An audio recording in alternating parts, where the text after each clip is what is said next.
Hai, saya Firdaus Nawawi. Hari ini kita dalam satu rancangan atau satu sesi, iaitu kisah seorang rank. Hari ini kita bersama dengan Puan Mai, Puan Mai, iaitu merupakan salah seorang pembantu hijrah hartanah di bawah AFZ Reality. AFZ untuk tim Kuantan, faham. Hari ini saya akan menemui beliau,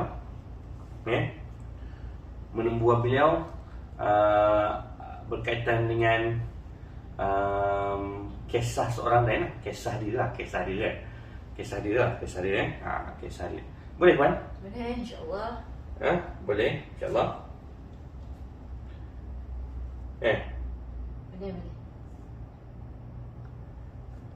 Boleh. Macam gementar je saya tengok Puan Mai ni. Tak ada, insyaAllah kita cuba kongsikan yang mana kita rasa perlu dikongsikan. Okey. Tak apa. Kita ada beberapa soalan lah untuk Puan Mai. Okey tak Puan Mai? Okey. Saya nampak dia okey. Soalan-soalan kita ni tak adalah hot sangat. Soalan-soalan kita ni simple je, yang memang secara santai, kisah seorang Ren yang normal saya rasa. Boleh tak kita, mungkin penonton di luar nak tahu apa ni? Kenalkan diri dulu lah Puan Mai tu. Boleh Puan Mai? Sebut sedikit. Tahu, jangan panjang-panjang. Okey Puan. Okey, terima kasih Tuan Firdaus. Saya Puan Mai Suzana binti Yusof. Biasa dalam brand ni saya dikenali sebagai Kak Mai. Okey. Saya buat brand ni dalam 6 bulan yang lepas. 6 bulan yang lepas? 6 bulan lepas tu bermaksud bila mula tu? Sekitar Oktober, masuk November. Tapi waktu tu saya belum serius mana lah kan. Kita intai-intai tentang industri ni. Jadi sekarang memang saya tengah struggle untuk lagi dan lagi. Maknanya Puan Mai bermula Oktober tahun lepas. Oktober apa? 2020. Oktober 2020 lah. Betul tak? Betul. Kan? So tapi masa sebulan 2 bulan tu masih lagi mengintai-intai tu, berkenalan. Boleh ke pergi jauh industri ni? Betul tak? Dalam kepala kan? Boleh tak industri hartanah ni menjamin kehidupan yang best ke? Gitu kan? Rasa menjamin, cuma kita tak tahu macam mana nak betul-betul tahu tentang industri tu. Okey. Mana perjalanan industri tu lah. Perjalanan industri tu, structure perjalanan industri tu okey ke tak okey kan? Apa yang nak kena hadap sekarang ni dah macam-macam hadap pun kan? Boleh? Dah hadap order, dah hadap buyer kan? Betul kan? Okey, tu dia. So dekat situ kita lihat balik ada kejayaan semasa. Saya rasa Puan Mai ni adalah seorang tukang jahit, usahawan jahitan. Betul? Betul. Boleh cerita sikit usahawan jahitan kat mana, dah berapa lama sebenarnya dalam bidang tu? Saya adalah saya mewakili syarikat AF Global dalam merupakan salah sebuah syarikat yang membuat jahitan. Membuat jahitan dan pelbagai trading berkaitan dengan jahitan dan aksesori lah. Cuma kita di AH Global ni sekarang baru beroperasi di premis baru dalam 3 bulan lah. So kita further terus untuk kita punya untuk hari raya. Hari ni adalah hari terakhir untuk kita proses untuk Hari Raya Aidilfitri yang tahun 2021 ni. Saya asalnya berkecimpung dalam industri jahitan ni, bukan terus masuk jahitan. Sebenarnya kita berkecimpung dalam industri jahitan ni, kita sebagai mengambil jahitan dan menjual baju secara kecil-kecilan. Asalnya saya sebenarnya minat terhadap jahitan lansir. Lepas tu kita explore dari masa ke semasa. Yang dulunya, yang sebelumnya tu saya ada buka tadika, kita cut bila orang kata nak jual premis. So kat situ saya dah belajar sebenarnya tentang property. Lepas tu bila kita masuk jahitan, bila kita buka, asalnya saya dari rumah jahit lansir. Lepas tu bila kita masuk ke premis Mara yang luasnya lebih kurang orang kata berapa kaki 10 kali 10 kali 10 20 kali 20 macam tu lah lebih kurang. So kita kat situ premis Semarang pertama. Lepas tu kita masuk premis yang berikutnya luas sikit, habis 10 kali ganda. Lepas tu kita fikir kita nak explore lagi dan kita masuk premis baru yang lebih luas. Di rumah kedai betul, arah bawah betul, sebab kita fikir kita nak lagi dan lagi. So masa tu saya fikir, waktu tu COVID kita betul-betul serius dengan Rehat dengan Ash Global akhir 2019. Masuk 2020 struggle sebab COVID. Tutup premis 6 bulan, duit habis macam tu je. Hampir huru-hara lah. Banyak benda yang kita buat trading supaya kita dapat control cost semua benda tu untuk bayar kepada kita punya komitmen lah. So masa tu saya fikir, apa lagi aku perlu buat supaya aku punya bisnes ni sustain. So bila fikir masuk setelah saya ada masalah keguguran. Waktu tu hampir COVID nak habis, bulan 6 gugur. Lepas tu saya fikir, apa aku perlu buat supaya aku punya bisnes ni struggle dan boleh terus didelegasikan. Lepas tu Endas dapat headline pada Tuan Firdaus dari page perunding hartanah berkaitan untuk perunding hartanah. Saya kata why not aku cuba. Sebab sebenarnya saya dah terkilan satu sebab saya tak boleh nak join sebagai professional certificate untuk company secretary. Tapi nekat saya aku nak join benda ni sebab aku nak lebih lagi dapat info.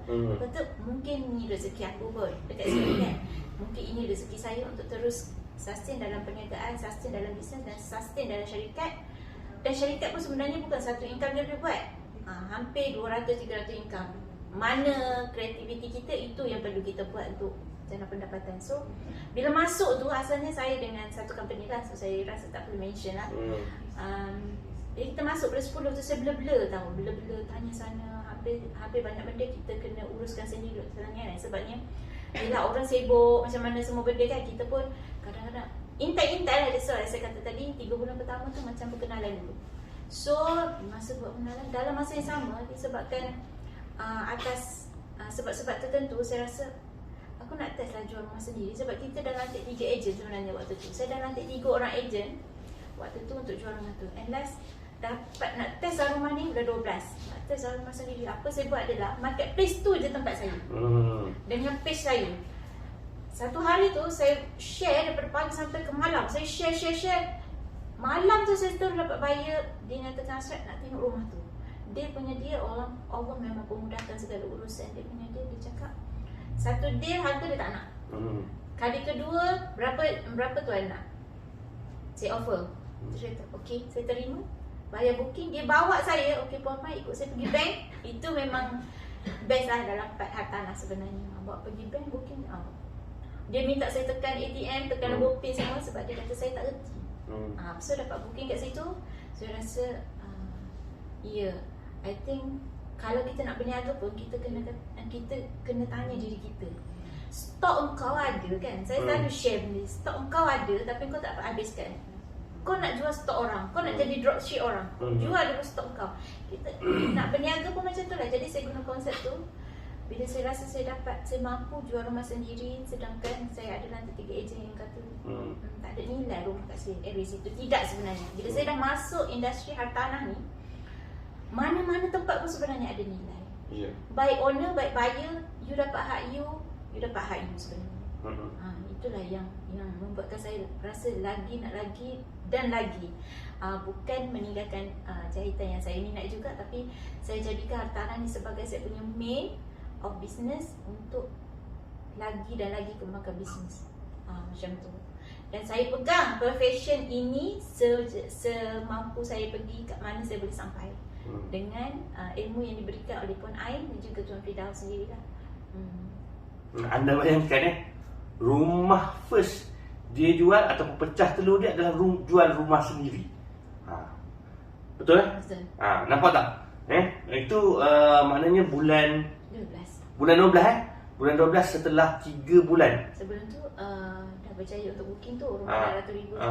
Tapi batal sebab yelah orang baru kan, kita tak berapa reti nak baca gerai semua. Itu kita terlalu pandang lah. Benda teknikal lah. Jadi menyebabkan refundable berlaku lah macam tu. So nampak tak apa ni? Ya, first pecah telur Puan Mai. First pecah telur maksudnya claim sekali lah, boleh claim semua. Yang cantik adalah setelah 3 bulan menjadi seorang rent. Dan yang paling best adalah jual rumah sendiri. Betul? Ya. Kan? Lepas tu stok kita sendiri. Stok sendiri. Nampak tak? Itu dia. Macam mana? So saya rasa best lah dari segi Puan Mai cerita itu, perasaan dia tu, saya rasa perasaan dia memang berbunga-bunga kan. Memang best gila orang kata kan, sebab dah lah berjaya menjual rumah sendiri yang selama ini telah dia lantik 3 ejen dah. So daripada 3 ejen tu yang cakap pula kawasan tu tak ada nilai. Tapi bila dia jadi ejen, setelah 3 bulan berjaya jual. Ya. Betul tak? Betul. Tapi yang paling best, dia hanya menggunakan marketplace saja. Sebab tu saya cakap, anda yang berada di luar sana sebagai seorang rent ke apa, bagi saya tiada alasan pun. Buang segala alasan, buat je. Betul. Ke macam mana? Betul. Buat je. Share je. Share je. Share je secara konsisten. Yang penting konsisten display. Buat je tanpa jemu, InsyaAllah rezeki pasti hadir. Itu macam mana Puan Mai? Betul. Betul Setuju tak saya cakap? Setuju sangat. Setuju sangat Sebab saya dah lalu benda tu. Dan benda itu hadir. Sentiasa saya ingatkan kepada anda di luar sana yang menjadi seorang rent ke, yang bakal seorang rent ke, buat je tanpa alasan. Jalan je. Apa je awak nak, awak mesti dapat. Betul. Betul tak? Yang penting terus stay positif. Betul So Puan Mai, soalan yang seterusnya, soalannya Puan Mai rasa lah, Puan Mai rasa ataupun apakah ni dah setelah saya, bagi saya 3 tambah 5 8 bulan lah. 8 bulan lah. Hampir 8 bulan lah. So hampir 8 bulan ni Puan Mai rasa apakah perubahan yang Puan Mai rasakan setelah menjadi seorang pembantu ejen tanah? Okay. Perubahan. Ini Tak kisah perubahan daripada segi apa sudut apa pun. Puan Mai cuba share sikit. Terima kasih dengan soalan tu sebab saya memang suka sangat soalan tu. Okey. Sebab saya tak jangka saya sendiri rasa sekarang baru terfikir macam mana Tony Fernandez tu boleh wujud. Adanya Tony Fernandez. Dan siapa seorang lagi nama-nama ternama tu, nama-nama yang tersohor tu, bagaimana beliau boleh wujud. Okey. Antara sebabnya mungkin syarikat sendirian berhad, tapi bila sertai property ni, bila kita buat, baru kita boleh rasakan fikiran kita ni, orang kata kita boleh asah benda tu supaya otak kita fikir jangan duduk takat tu je. Kita dah dapat tu, kita rasa susah dalam pergi lagi, kita main dengan figure yang besar. Tahun 2021 saya dah set, saya kena bermain dengan figure yang besar. So bisnes saya kena buat figure yang besar. So bila kita rasa benda tu, baru kita rasa oh ini rupanya pemikiran. Contoh macam saya cakap tadi Tony Fernandez kan, ini pemikiran dia sebenarnya. Jadi nak tak nak, bila jualan pertama berlaku, saya bukan nak kata konsisten, dia ada satu stop sekejap sebab kesihatan dan sebagainya tu, tapi saya konsisten sebab kita ada team. Okay? AFZ Realty ni dia ada team. You boleh tolong pergi tengok tak view ni kat sini? Boleh tolong saya buat inspect tak? Boleh tolong saya attend customer tak? Kita pergi dengan di peringkat lawyer pun, boleh tak tolong attend sebab saya tak boleh hadir. Dia berjalan macam tu je. Dia seakan-akan dia boleh reflect tau bila macam tu. Dia kita tu macam mana kita punya kawan tim ni dah standby kat situ. Dia automatik macam tu. Sebab apa? Kita bekerja dalam suasana dan keadaan yang happy tau. Bila ada masalah sikit, ada masalah sikit, kita tengok kawan kita, lupa dah masalah tu. Kita lupa dah customer kita refund ke, kita buyer kita marah ke, kita dah lupa benda-benda tu. Jadinya bila perubahan tu berlaku, jadi kita buat sedar-sedar kawan cakap, Abang Mai, rumah ni dah book. Kita, yelah itulah kelebihan yang saya rasakan bila kita ada listing yang banyak. Sebab itu saya sebagai pembantu dia lah. Jadi bila keadaan tu berlaku, okey, buat masa sekarang ni sebab kita ada komitmen jahitan nak raya semua benda, saya kata tak apa, konsisten dulu. Kita suruh kita boleh buat sale, kita pecut lepas ni. Kita konsisten dulu sebab kita tak nak diri kita pressure. Kita kena tahu diri kita di peringkat mana. So bila kita dah timbang tarakan benda tu, kita akan tahu okey yang mana dulu, yang mana tak, yang mana perlu buat sebaiknya kita kena buat. Contoh hari ni saya datang, memang niat saya nak berkongsi, memang niat saya nak support team, memang niat saya kata okey tinggal dulu part tu sebabnya dah banyak habis dah clear kan. So tak boleh, sebab kita ada teamwork yang kuat. Kita rasa macam walaupun kita penat ke apa, kita rasa kita boleh datang. Betul. Datang sambil gurau-gurau, hilanglah penat kita. Sebab kita Ya. boleh share, kita boleh berkongsi. Saya Betul. berkongsi hari ini pun kita rasa dah terluar kepenatan tu. Kita bekerja secara pasukan, bukan bekerja secara apa orang kata, berjalan secara keseorangan. Ya betul. Alone kan. Alone je. Jual rumah seorang-seorang je boleh. Bawa makan besar. Ya. Kan? Kalau dalam kita punya pasukan ni memang best lah sebenarnya. Dia bukan pentingkan diri sendiri, tapi dia satu term yang wah happy-nya sebenarnya. Happy lah, dapat komisen besar. Itu je satu je motif dia dalam perundingan tanah ni adalah memang kita bantu orang, kita menguruskan jual beli rumah dengan baik, tapi sebab kita dah cakap sebab kita dapat income dia. Walaupun one shoot, tapi income dia adalah besar lah. Betul tak? Memang. So, okay, mungkin itu gembira apa semua. So, ada tak kisah-kisah yang paling pahit atau paling sedih dalam sepanjang kisah menjadi seorang Ren? Okey. Nak kata kisah pahit ya. Kisah pahit, kisah sedih tu bagi saya setakat ni tak ada sebenarnya. Okay. Lumrah, pro and con, rejected, semua benda tu lumrah. Dan sebab saya orang bisnes, saya feel saya tu sama je semua. Nak tak nak kena harum. Kita dah tak ada income kan, itu saja income kita dalam bisnes. Kita tak ada gaji tetap, kita kena struggle tentang apa yang kita buat. So dah kita lepas, kalau kita elak, tak ada apa lah untuk kita. Tapi kita lalu, ada hikmah lagi sebalik apa yang berlaku kat kita tu. Apa yang di depan tu sebenarnya Allah nak uji. Kita punya kesabaran, kita punya orang kata tahap kat mana kita boleh mampu capai apa yang kita nak tu. Tapi kalau soalan kata apa, kalau sedih pahit tu bagi saya tak ada sebenarnya. Penat, lelah tu biasa, rejected tu biasa, customer tak nak, customer bising itu ini tu biasa. Itu memang nak kena hadap kat mana-mana pun sebenarnya. Okay, normal. Biasalah. Untuk anda naik level, setiap level, untuk anda naik setiap level, anda kena harungi setiap cabaran. Dia contoh main game. Kan game kan ada level-level. So, anda menang level pertama, anda boleh naik. Anda menang level kedua, anda boleh naik lagi. Itu dia. Super juga macam mana hakikat kehidupan. Super juga macam mana Allah SWT tentukan. Anda boleh hadapi ujian yang pertama. Boleh lah. Allah kata, okey aku bagi lagi. Macam tu dia. Okey, Allah bagi, dah naik level, Allah bagi ujian yang lain pula. Sebab tu setiap orang yang berlainan ataupun Allah ni bagi ujian hanya kepada orang yang mampu sahaja hadapi. Sebab Allah dah tahu level dia macam mana. Tapi lepas level tu, dia akan next lagi level. Orang susah, ujiannya berlainan. Orang senang, ujiannya berlainan. Itu dia. Boleh saya kata? Betul? Betul. So, apakah target Puan Mai dan apabila menjadi seorang perdana tanah? Target mungkin target dari segi mungkin kewangan ke, ataupun target dari segi apa orang kata dalam career sebagai seorang perdana tanah ni, benda dia. Okey. Dah masuk tu memang aim saya sebenarnya kita nak adalah aset ni ke property yang orang kata banyak. Tapi kita tak tahu mana banyak tu. Okey. Ringkas kata, cita-cita untuk capai benda tu, kita letakkan matlamat kita. Okey, suatu hari nanti mesti kena ada resort, ataupun mesti kena ada zoo, ataupun mesti kena ada tempat yang budak-budak happy. Dekat situ kita buatlah macam zoo ke apa ke yang berbentuk resort macam tu kan, atas tanah sendiri, atas company sendiri, atas hartanah tu mampu untuk memberi kegembiraan untuk orang lain, untuk mampu memberi keselesaan kepada orang lain. Itu je sebenarnya niat saya.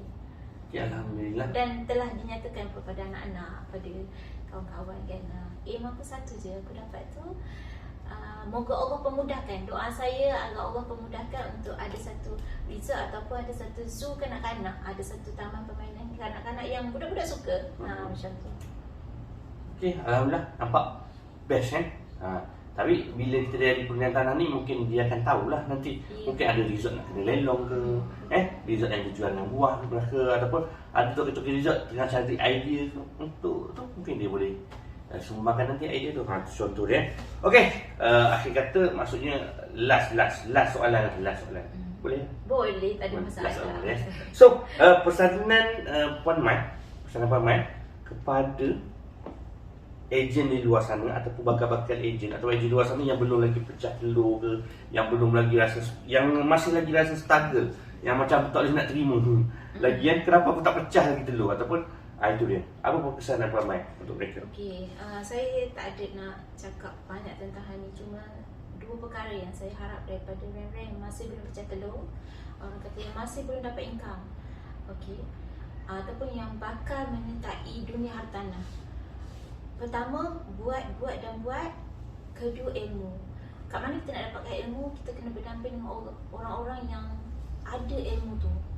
Okay? Kita cuba perbaiki diri dengan ilmu tu. Kita jangan cakap kita dah tahu, kita jangan cakap kita pergi kelas yang sama, balik-balik fanpage, balik-balik tu. Memang benda tu kelas yang sama, Facebook, Google, semua benda tu, tapi isi kandung dia, konten dia berbeza. Itu yang kita nak kena dapatkan. Okay? Dua benda tu sangat penting, dan dalam masa yang sama kita kena usaha diri sendiri, effort, perbaiki diri. Yang tu sebenarnya membantu kita. Kalau kita rasa masih di tahap tu dan kita rasa sentiasa diri kita ni betul, tak akan ke mana dah kita. Kita memang tak akan dapat apa yang lebih baik dari yang kita dapat sekarang. Okey, ringkasannya daripada Puan Mat cakap tadi ke pesanan tu, saya rasa pertama, anda mesti terus belajar. Belajar. Tetapi jangan belajar saja, buat praktikal. Baru anda akan dapat result. Betul? Sebab result, untuk dapat result ialah daripada tindakan. Tanpa tindakan tiada result. Result hanya akan lahir kepada dua sahaja, iaitu berjaya atau gagal. Gagal tetap result, berjaya juga tetap result. Itu dia. Itu yang anda kena ingat dan anda kena faham. So, kenapa kita perlu bersedih? Kenapa kita perlu stres? Kenapa kita berapa? So kita jalan je, lalu je. Bila kita gagal, kita buat penambahbaikan. Bila kita berjaya, kita buat lagi supaya kita lebih laju untuk berjaya. Itu dia.